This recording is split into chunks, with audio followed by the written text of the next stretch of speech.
बच्चों, आज हम कक्षा 12 संस्कृत कोर के प्रश्न पत्र में प्रश्न नंबर 3 में संवाद पूर्ति आता है। प्रश्न नंबर 3 के अंदर या तो कथा पूर्ति कंप्लीट कीजिए या आप संवाद पूर्ति कीजिए।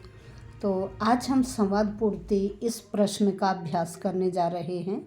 तो आइए, क्या करना है आपको, सबसे पहले संवाद को बड़े ध्यान से पढ़ना है, क्योंकि इसमें एक पक्ष दिया जाता है और दूसरा पक्ष आपको भरना होता है। ठीक है, अब देखिए यहाँ संवाद है पिता पुत्री पुत्र और माता का। ठीक है, सबसे पहले पिता का डायलॉग क्या है?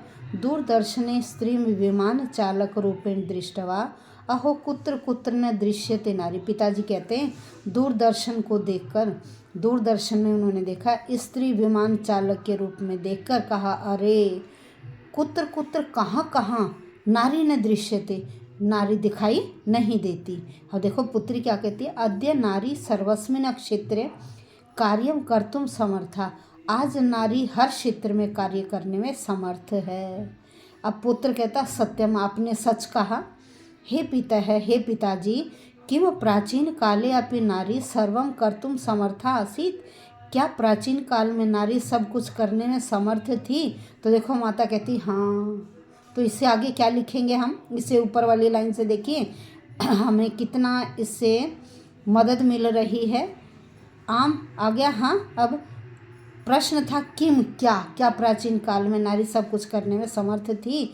माँ ने उत्तर दिया हाँ, प्राचीन काले अपि नारी सर्वम कर्तुम समर्था आसीत।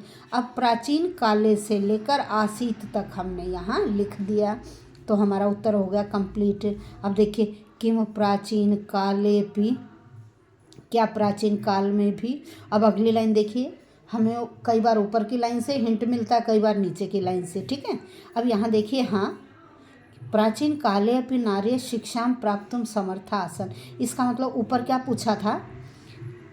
प्राचीन काले अपि लिखा हुआ है और उत्तर में कह रहे हाँ, तो इससे आगे क्या है? नार्य शिक्षाम प्राप्तुम समर्था आसन। ये बन गया क्या प्राचीन काल में नारी शिक्षा प्राप्त करने में समर्थ थी। तो इस लाइन से हम नार्य से लेकर आसन तक का ऊपर की लाइन में एज इट इज़ लिख देंगे। अब आगे चलते हैं। फिर पुत्री कहती परम कदा, लेकिन कब? लेकिन कब? अब आंसर है मध्यकाले एवं नारीणाम शिक्षा प्रति जनई विरोध कृत। इन्होंने कहा लेकिन कब? अब कह रहे हैं मध्यकाल से ही। आंसर आ गया मध्यकाल से ही। अब आगे का जो है ये ऊपर के प्रश्न में आएगा, नारीणाम शिक्षाम प्रति जनई विरोध कृत है। तो ये प्रश्न बन गया कि कब नारियों की शिक्षा के प्रति विरोध किया गया। ठीक है, ये भी यहाँ से नारीणाम से लेकर और कृत तक हमने एज इट इज़ लिख दिया। अब आगे चलते हैं। आगे पुत्र आम हाँ अस्माकम अध्यापिका अपि पाठितम एतत्। कह रहे हाँ, हमारी अध्यापिका ने भी यही पढ़ाया था, हमारी अध्यापिका ने भी यही पढ़ाया। फिर कह रहे किम भवान जानाति, क्या आप जानते हैं नारीणाम। अब इससे अगली लाइन देखिए, अगली लाइन क्या है? नारीणाम पुनः उत्थानाय राजा राम मोहन रायणे प्रयत्न कृत है। अब प्रश्न में क्या पूछा है? उत्तर देखो हाँ। अब यहाँ कह रहे हैं किम भवान जानाति, क्या आप जानते नारी नाम। अब नारी नाम से आगे का जो उत्तर में है वो हम प्रश्न में लिख देंगे। पुनः उत्थानाय राजा राम मोहन रायण प्रयत्न कृत है। प्रश्न में पूछा कि क्या राजा राम मोहन राय के द्वारा नारियों के उत्थान के लिए प्रयत्न किया गया? तो कह रहे हाँ। अब नेक्स्ट में देखिए क्या, अब अगली लाइन से फिर इसका आंसर उठाएंगे।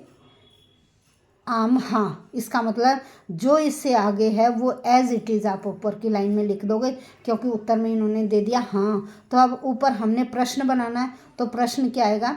अस्माकम समाज सुधारकयितुं स्त्री शिक्षायै अनेकाः संस्थाः स्थापिता। तो प्रश्न बन गया क्या हमारी संस्थाओं ने अनेक सुधार किए।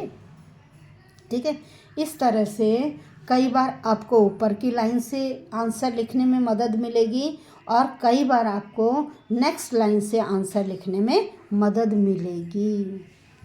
तो सबको समझ आ गया होगा बच्चों? धन्यवाद।